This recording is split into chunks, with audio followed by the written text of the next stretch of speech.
Hello to whoever in the last vlog gave some advice on how to style the vest. Thank you very much. Also, Lee was very helpful. He also suggested the same thing. There was a girl that said wear it with like a white linen dress underneath, which I don't have a white linen dress, but I thought a white shirt, and this is also what Lee suggested as well. Here we are. But yeah, like I said, I don't have a linen dress, but I have these trousers, so I think like the green is nice. A little bit of autumn red going on, and this jacket again. Last year I feel like I missed the window on this jacket. By the time I got it, it was the end of kind of autumn going into winter, and leather jackets in winter sometimes just aren't warm enough. So this jacket, I got it in a charity shop in Inverness, and it was such a sweet moment. There was just this other girl that was in there like the same time as me, and we were kind of like always looking at the same things. And we even, the soup bowls that I have in my kitchen, we both ended up divvying them up between us because we both came upon them at the same time and decided we both loved them, so we like shared them out. It was so cute. And then we also ended up going up to the till at the same time, and she had this black leather jacket, and I was like, okay, you won. That's incredible. And she was like, there's one in red. The way I ran and found this jacket, and that is like one of my favorite pieces. So this is what I'm wearing today. Today is cervical screening smear test day. I actually only booked it yesterday, and the woman was like, oh, I've actually got an appointment at 1 o'clock tomorrow. And she was really sweet. She was like, get out of the way. And I was like, yeah, let's get out of the way. And I just want to say, if you are the partner of someone with a cervix, if you perhaps noticed that that letter has come in for them and they've not acted upon it, maybe give them a gentle nudge, because I honestly don't think I would have booked this if Lee hadn't politely been reminding me about it for the past, I'm not gonna lie, 3 months. The letter came in 3 months ago, maybe even longer, and he just kept just being like, have you booked it yet? Have you booked it yet? And eventually I was like, you know what? I'm sick of this man telling me what to do. So I booked it, and I'm glad he was just checking in and making sure I had, because he knows how much I didn't want to do it and have a bit of anxiety around it. So yeah, maybe just check in with your partner and see if they've had the letter come in and how they're feeling about it, and take it from there. But obviously when you're doing something horrible, you have to balance it out with something nice. So I'm going to be in Portree. I'm obviously going to get a coffee from Birch, and I've been invited by Or, which is like one of the most amazing gift shops on the island. I'm pretty sure I've taken the vlog there before. They've invited me in to come pick out a few bits, so that's also on the agenda. So the smear test will drop in the ocean of this wonderful day. And of course, a smear test is self-care, and self-care is a nice thing to do, so we're gonna reframe it. All nice things today. So I'll take you with me. Let's go.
Do you know what I freaking love about YouTube?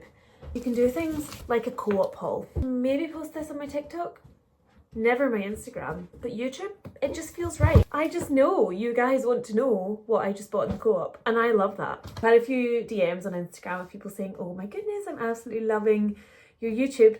And I said to one of the girls that messaged, I was like, a mother shouldn't have a favourite child, but low-key, YouTube's becoming my favourite. First of all, we got beans, because you know how I felt last night when we discovered we had no beans and I couldn't have sausage, chips and beans for dinner. We got milk. We usually get a smaller thing of milk. I don't know why I opted for the bigger one. There was something that we needed milk for last night that made me think, oh, we need to get interesting emails to get. Yeah, there was like, made me think we needed more milk. Don't know what it was. I barely have milk with anything. I just have a splash of it in my tea most days. Oh, and a splash in my scrambled eggs. Self-raising flour. As always, drawn to the Bureau because of the packaging. Eggs. I, before, was never a check your eggs girl. Until I met Lee, I'd never opened a carton of eggs in the shop in my life. and got home and had a cracked one, they'd always been absolutely fine. The first time I done it, after Lee insisted that that is something I need to do, cracked egg. I am obsessed with these ice creams. I sometimes forget that these are things that you can just keep in your freezer and have when you want a sweet treat. And these ones, the double gold caramel billionaire, they are insane. And they're not too big. I actually like that. I'm not going to complain that they're smaller than they used to be. I like the size of them. I find they can sometimes be too sickly, so a little bit small. Cherry tomatoes, because I have them on my breakfast this morning. Some chili for dinner tonight. This, fine beans for a pasta later in the week.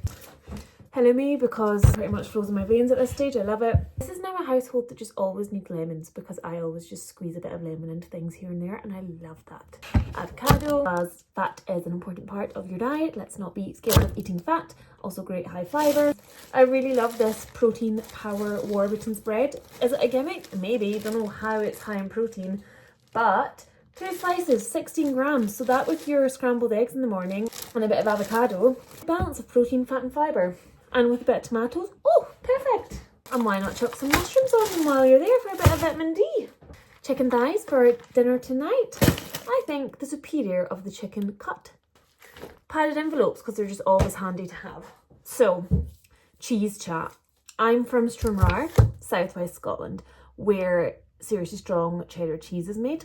And I have it on good authority that the Co-op lost their deal with seriously strong cheddar cheese and they no longer stock it. I had my suspicions for a while because just suddenly it was no longer on the shelves, and this was quite distressing to me because the extra mature seriously strong cheddar cheese, in my opinion, the absolute top tier of all cheddar, and you literally can't get it in Skye anymore, and it breaks my freaking heart. A, it tastes so good, and B, I want to support the creamery that's based in my hometown. But this is also based in my hometown. I think it's also the same factory. I just find this not bitey enough. It's too mild a cheddar, but I went for their mature version. All of the other cheese stockists, they also stock Orkney here in Skye, but all the other ones are kind of based out in England, and nothing against England. But I want to support Scottish farmers and Scottish cheese production, so Galloway cheddar is. Speaking of Scottish cheese production, Parmesan. Made in the farm down the road. Some limes to go with my avocado, spinach, another avocado, and sorry, I was burying you there, and some faya. I have 2 tubs of this in the fridge, and Lee's going to hate me for buying this, but I think I'll use the 2 tubs that are in there for dinner tonight, and then I'll need another one, so that's this one. Okay, quick quiz question. How much do you think this all cost? Come up with a figure in your brain. Look at all of this. I showed you everything. Drum roll, please. £57. Which actually, I feel like that might be one of the cheapest Co-op shops I've done in a while. It's hard to go in there and not spend £100. So I don't know if the prices have went down or I just was more focused and like knew what I was going in to get. But if you think £57 is expensive, I think that's actually quite good value for this shop. And that might be telling as to the state of the prices in supermarkets right now.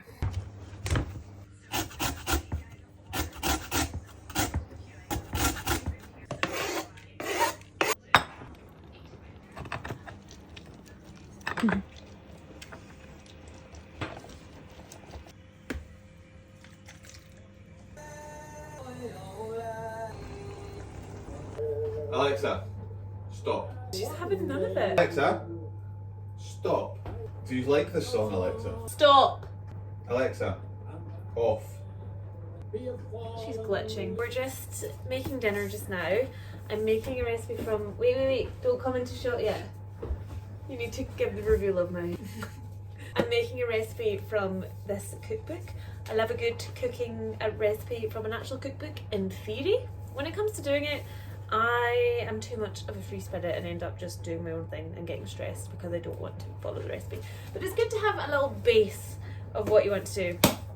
But I forgot to show you what I got earlier in ore. So I got this ring, which the cast for this ring is made out of a piece of seaweed from the Isle of Skye, and it's actually so cool. It's made by the person who is like the curator and owner of ore, and she's also a jeweler, woman of many talents. I also got another thing that has lasted wait a minute. All of an hour in my possession, and now Lee has got it. Well, it's pants. My lovely new neckerchief. Lee has somehow adopted it already.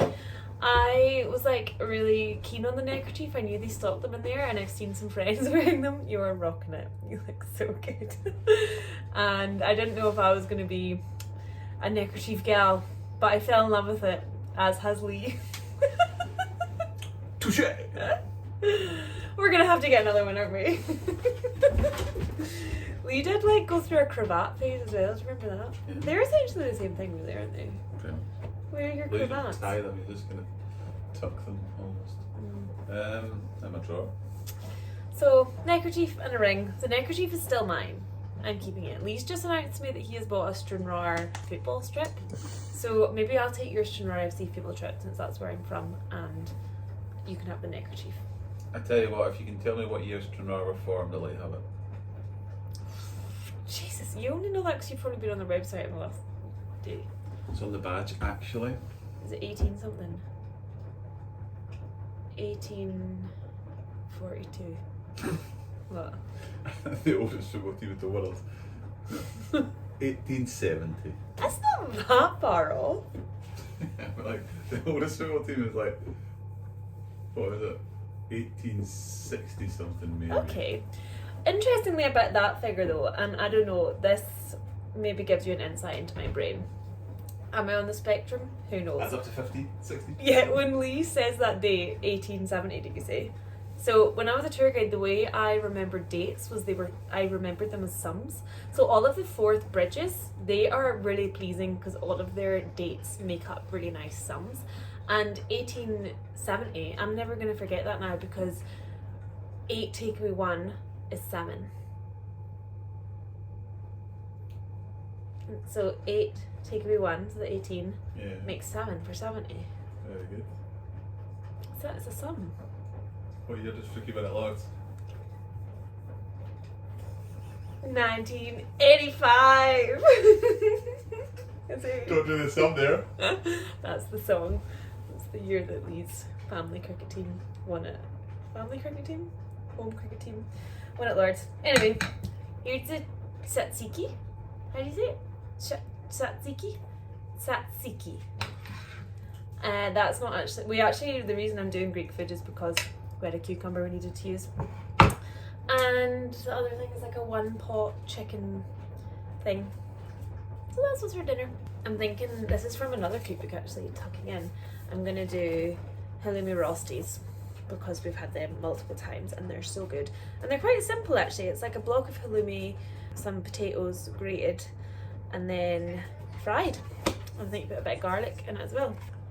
And it also has dill on the thing, but I'm not gonna put dill in it because I don't like dill. Oh!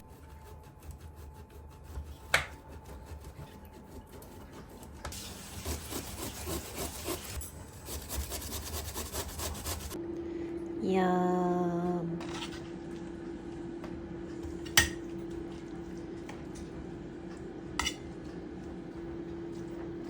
Lee, for the first time ever, has just vlogged. Big moment.